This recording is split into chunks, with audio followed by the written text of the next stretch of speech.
10वीं व 12वीं के छात्रों को मिला एक और मौका। अब इस तारीख तक भर सकते हैं अपना आवेदन फॉर्म। वे सभी छात्र छात्राएं जो उत्तर प्रदेश माध्यमिक शिक्षा परिषद की साल 2021-22 की 10वीं और 12वीं परीक्षाओं में शामिल होने जा रहे हैं, उनके लिए बेहद खास जानकारी है।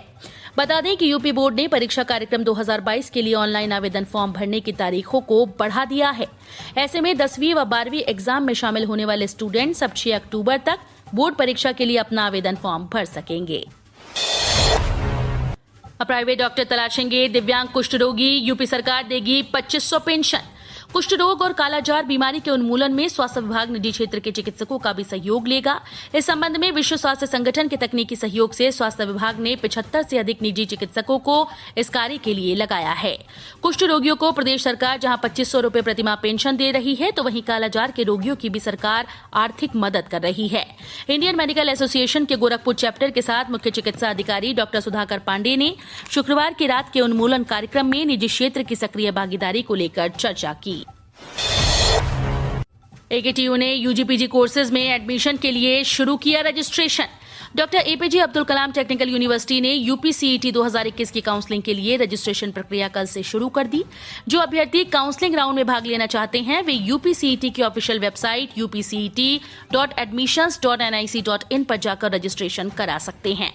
यूपीसीईटी के काउंसलिंग के जरिए BTech, MTech, BTech, B design, B pharm, BFD, BFA, B voc, MBA, MCA आदि कोर्सेज में एडमिशन लिया जा सकेगा।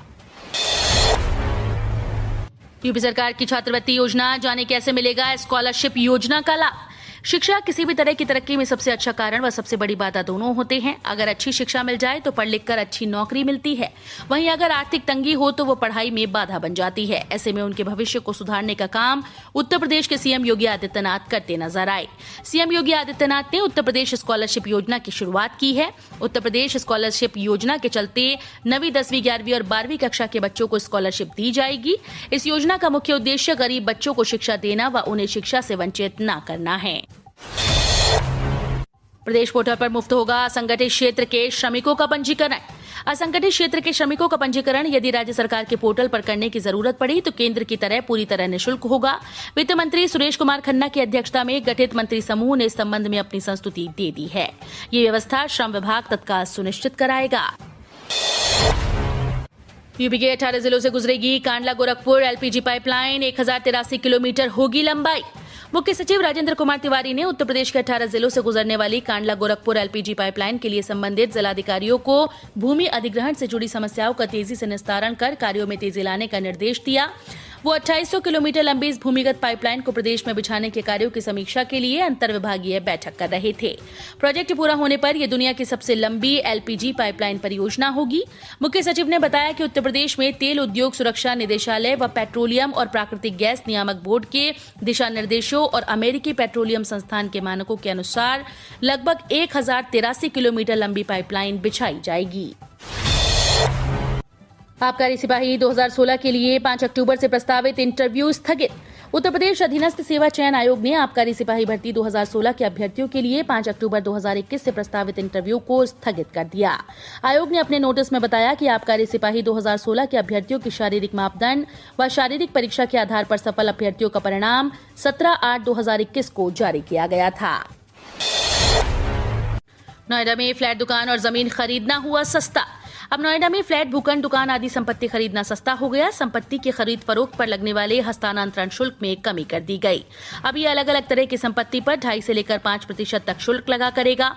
अभी तक ये 5 से 10% था। इस निर्णय को हुई बोर्ड बैठक में मंजूरी दे दी गई। वाराणसी से विधानसभा चुनाव प्रचार की शुरुआत करेंगी प्रियंका गांधी। 9 अक्टूबर को वाराणसी में रैली को करेंगी संबोधित। उत्तर प्रदेश विधानसभा चुनाव के जरिए प्रदेश में अपनी खोई पकड़ को वापस पाने की तैयारी में जुटी कांग्रेस ने कमर कस ली। कांग्रेस की राष्ट्रीय महासचिव और प्रदेश प्रभारी प्रियंका गांधी वाड्रा प्रधानमंत्री मोदी के संसदीय क्षेत्र वाराणसी से पूर्वांचल में चुनावी बिगुल फूकेंगी। 9 अक्टूबर को रोहनिया में प्रियंका गांधी रैली को संबोधित करेंगी। यहीं से वो प्रतिज्ञा यात्रा भी शुरू करेंगी। धनबल के समर्थक भाजपा शुरू से ही सामाजिक न्याय की विरोधी। भारत में जातिगत जनगणना मसले पर मोदी सरकार ने सुप्रीम कोर्ट में हलफनामा दायर कर कहा कि जनगणना में ओबीसी जातियों की गिनती एक लंबा और कठिन काम है, इसलिए इसे 2021 की जनगणना में शामिल नहीं किया जाएगा। इस जानकारी के बाद विपक्षी पार्टी बौखला गईं। इस मुद्दे पर समाजवादी पार्टी अखिलेश यादव ने भाजपा सरकार पर हमला बोलते हुए कहा कि धनबल के समर्थक भाजपा शुरू से ही सामाजिक न्याय की विरोधी रही है। गोंडा लखनऊ हाईवे पर टूटा सरयू नदी पर बना पुल, मचा हड़कंप, गाड़ियों की आवाजाही पर लगी रोक। उत्तर प्रदेश के गोंडा में लखनऊ गोंडा राजमार्ग पर कर्नलगंज के पास सरयू नदी कटरा घाट पर बने पुल का एक हिस्सा टूटकर नदी में गिर जाने के बाद से हड़कंप मच गया। आनन फानन में आवागमन बंद कर मौके पर पुलिस और पीएसी के जवानों को तैनात कर दिया गया। शनिवार की सुबह गोंडा लखनऊ मार्ग पर बने सरयू पुल के क्षतिग्रस्त हो जाने के कारण आवागमन को बंद कर दिया गया है। संगम नगरी व अयोध्या के बीच 1 अक्टूबर से चलेगी स्पेशल ट्रेन। रेल महकमा संगम नगरी, प्रयागराज व अयोध्या के बीच 1 अक्टूबर से स्पेशल ट्रेन का संचालन करने जा रहा है। रोज चलने वाली इस ट्रेन का स्टॉपेज सुल्तानपुर रेलवे स्टेशन पर भी होगा। इस ट्रेन का संचालन होने से जिले वासियों को भी सफर करने की सुविधा मिलेगी। इस ट्रेन पर सफर करने के लिए यात्रियों को एक्सप्रेस ट्रेन का भाड़ा देना होगा। कोरोना काल में अब धीरे धीरे स्थितियां सामान्य होने पर विभिन्न रूट्स पर ट्रेन का संचालन फिर से बहाल किया जा रहा है। दीपोत्सव को भव्य रूप देने की तैयारी शुरू। 500 ड्रोन की मदद से होगा एरियल शो। मुख्यमंत्री योगी आदित्यनाथ अपने कार्यकाल का 5वां दीपोत्सव बेहद भव्य और दिव्य मनाने की तैयारी में हैं। जानकारी के मुताबिक इस बार का दीपोत्सव 1 सप्ताह तक चलेगा। मुख्यमंत्री इस बार के दीपोत्सव को और भव्य बनाने का निर्देश दे चुके हैं, जिसके अंतर्गत अधिकारी अभी से दीपोत्सव की भव्यता को लेकर जुट गए हैं। इस बार दीपोत्सव पर 7,50,000 दीप जलाए जाएंगे। इतना ही नहीं, अयोध्या के सभी प्राचीन मठ मंदिर और कुंडों को भी दीपों से सजाया जाएगा। यूपी में टाटा एयरबस का लगेगा प्लांट। C295 विमानों का होगा निर्माण। उत्तर प्रदेश में मेक इन इंडिया के तहत बड़े निवेश की तैयारी है। दरअसल यहां टाटा एयरबस का प्लांट लगेगा। जानकारी के अनुसार केंद्र से 22,000 करोड़ रुपए की डील हो चुकी है। अब यूपी में टाटा समूह सैन्य विमानों का निर्माण करेगा। बता दें कि टाटा समूह देश की पहली निजी कंपनी होगी जो मेक इन इंडिया के तहत सैन्य विमानों का निर्माण करेगी। टाटा समूह अब तक इस सैन्य विमान को हैदराबाद या बेंगलुरु में तैयार करने की योजना बना रहा था। बधाई से पहले यूपी में सक्रिय हुआ मानसून। लखनऊ सहित इन 23 जिलों में बारिश का येलो अलर्ट। उत्तर प्रदेश में विदाई से पहले मानसून सक्रिय हो गया। बीते 24 घंटों में लखनऊ सहित प्रदेश के कई जिलों में रुक रुक कर बारिश हो रही है। इस बीच मौसम विभाग ने लखनऊ सहित प्रदेश के करीब 2 दर्जन जिलों में आज रविवार को भारी बारिश के लिए येलो अलर्ट जारी कर दिया। मौसम विभाग ने इस वर्ष अक्टूबर के पहले सप्ताह तक मानसून सक्रिय रहने की संभावना जताई, जबकि आमतौर पर मानसून 30 सितंबर तक विदा हो जाता है। मैं यूपी के मुसलमानों का नेता बनने आया हूं। आपने करवट बदली तो इंकलाब होगा। असदुद्दीन ओवैसी ने कहा कि मुसलमानों को 60 साल से धोखा मिलता रहा। आजम खान जेल में है, मुख्तार अंसारी जेल में है, बड़ी संख्या में मुसलमान जेल में बंद हैं। केंद्र की मोदी सरकार पर निशाना साधते हुए असदुद्दीन ओवैसी ने कहा कि फिरका परस्त को भी हराएंगे। AIMIM चीफ ओवैसी ने कहा कि ओबीसी ने मोदी को अपना वोट देकर पीएम बनाया, लेकिन ओबीसी की जनगणना नहीं कर रहे। मोदी सरकार ओबीसी को धोखा दे रही है। साल 2024 में मोदी को भी हराएंगे। एक और रिकॉर्ड बनाने की तैयारी में यूपी। अब तक 8 करोड़ से ज्यादा लोगों को लगी कोरोना की पहली डोज। घनी आबादी के बावजूद वैश्विक महामारी कोविड-19 को काबू करने में सफल यूपी अब टीकाकरण के मामले में एक नया कीर्तिमान स्थापित करने जा रही है। सूबे के अपर मुख्य सचिव सूचना नवनीत सहगल ने शनिवार को बताया कि कोविड टीकाकरण के लिए एयर प्रदेश की 54.12% आबादी ने टीके की पहली डोज प्राप्त कर ली। अब तक 8 करोड़ 14 लाख लोगों को टीके की पहली डोज लगाई जा चुकी है। इस प्रकार 1 करोड़ 82 लाख लोगों ने टीके की दोनों खुराकें ले ली हैं। बच्चे के जन्म से लेकर पढ़ाई तक के लिए 15,000 रुपए दे रही यूपी सरकार।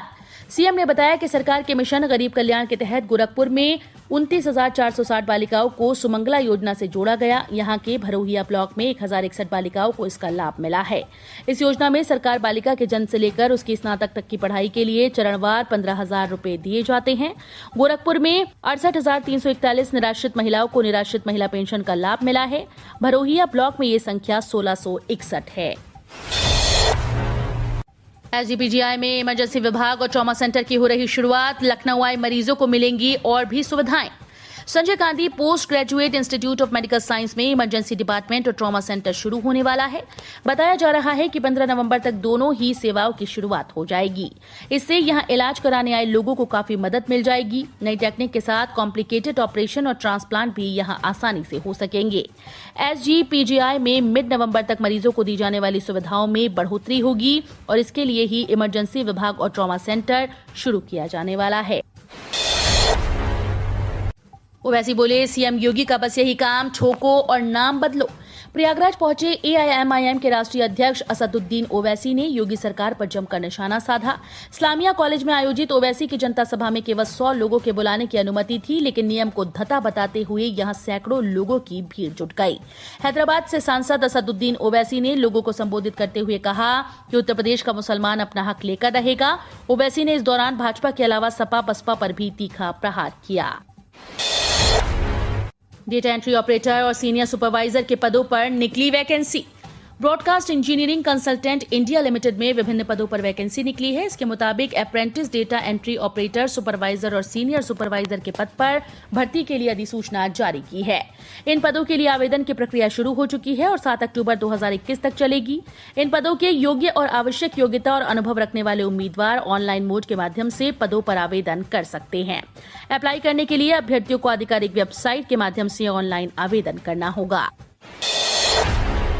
स्मॉल बिजनेस की शुरुआत करने के लिए लोन के ये विकल्प हैं मौजूद।